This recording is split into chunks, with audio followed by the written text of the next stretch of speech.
So I was saying, well, in terms of relationship green flags, yeah, it's very important because the consequences of relationships sometimes we take lightly, but yeah, the consequences are so steep that we have to be very careful with what we're doing, because the difference between being in a good relationship and being in a bad one is also the difference between being depressed and not being depressed. You know what I'm saying? And yeah, I know we might not have a lot of data to back it up, but I'm will. Oh no. Actually, there is data that proves already one of the two most depression-inducing situations an adult can be in. One is being an adult living at home, and two is a bad relationship or a bad marriage. You know what I mean? So we definitely need to know what are the signs to go ahead, because yeah, our mental health is at stake. And then I know we live in an era where we don't really make the connection between relationships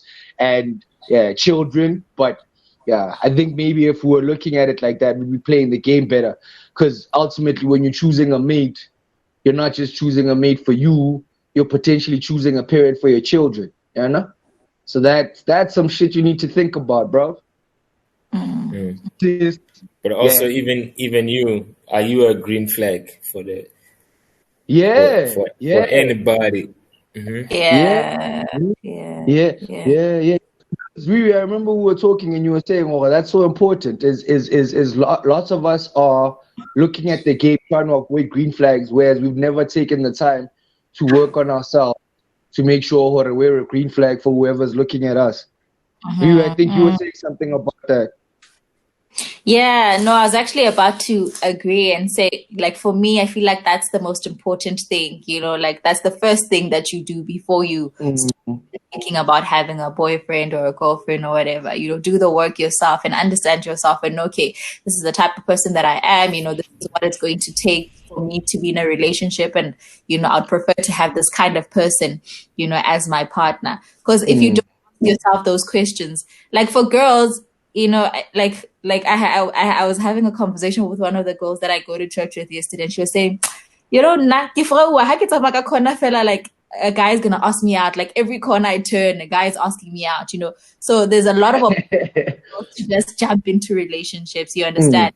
And if you were one of those people, you just jump, and if you haven't done any of that, like introspection and understanding, you just get into a relationship, because you're getting asked out.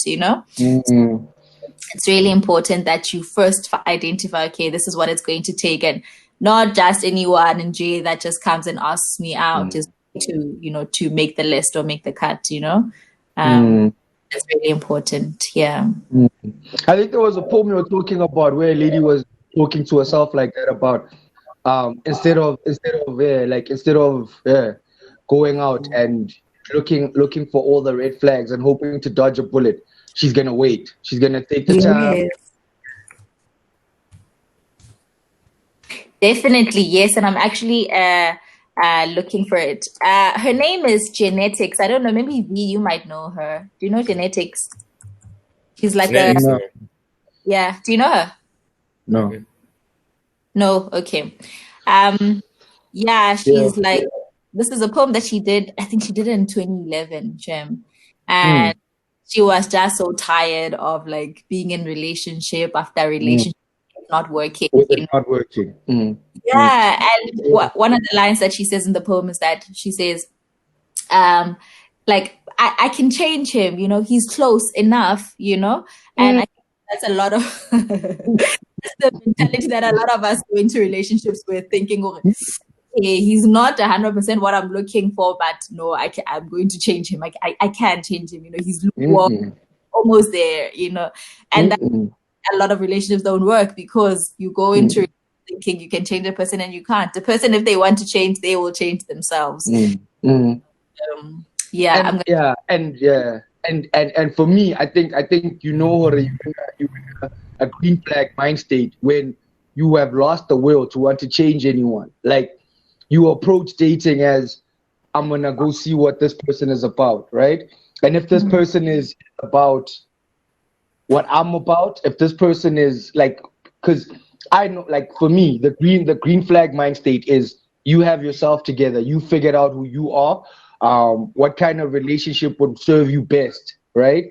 So you go out looking for that, and if you don't find it, there's no must, no fuss. You're not gonna get mad at anyone. We're not gonna fight.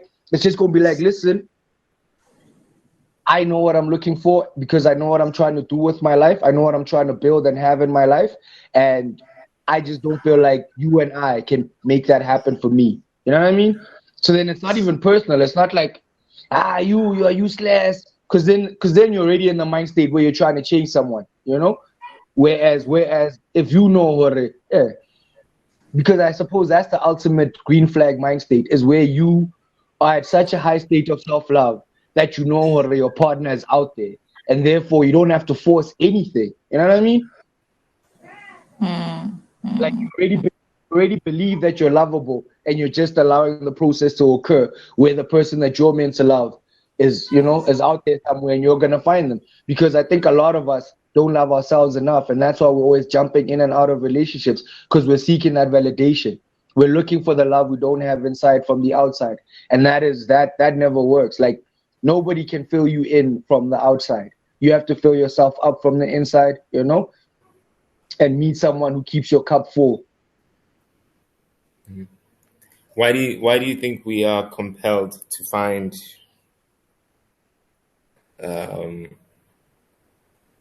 something perfect? Like, where does that dream come from? Finding something like that fits. I don't know if other creatures are like that, right? Other creatures, they just like, they make a mating call, then like potential suitors just show up. May the best man win. Doesn't matter if you have the same star sign or if you read the same books. Right?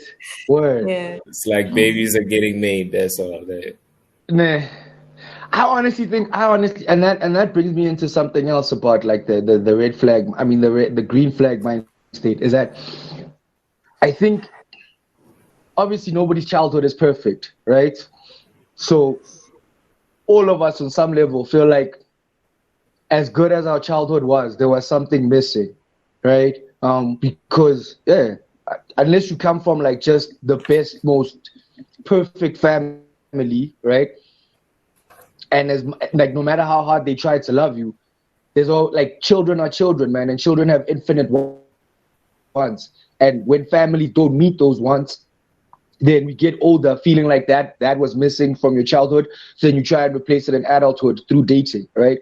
So I don't think it's so much that you're looking for something perfect. I think you're looking for what was missing from your childhood. Like, you're looking for the love that you probably never got as a child, or you want the love that you got, but in a more specific way to you. You know what I mean? Because let's say, for instance, your love language is like kind words, right? But you grew up in a home where everybody just spoke functionally. It was just about, okay, you did it. I'm glad that you got it done. Whereas you were craving praise, or you're the type of person who praises people when they do well, but you grew up never hearing praise. So when you start dating, you're looking for someone as expressive as you, who's ready to praise others. You know what I mean? Like, because that's what was missing from you. So I don't think it's essentially looking for something perfect. It's about filling in the gaps, and when you feel like, but that's the problem, is you're coming from a place where you're still trying to get over your trauma. So as soon as somebody does something that doesn't fit in with this idea that you have of how they're going to fill you up, then you're like, this is nonsense. Talking about love languages, do you think it's important to find someone who matches your love language? How do you have that conversation? That's a good question. That's a good question. Like, say someone's primary one is gifts, or what are it's 5, right? There's 5 of them. There's like gifts, quality time. Yes. Kind words, right? Gifts. Yeah. So we said it's kind words, gifts, gestures or acts of service, right? Quality time, and what's the 5th one? Physical touch. Sex.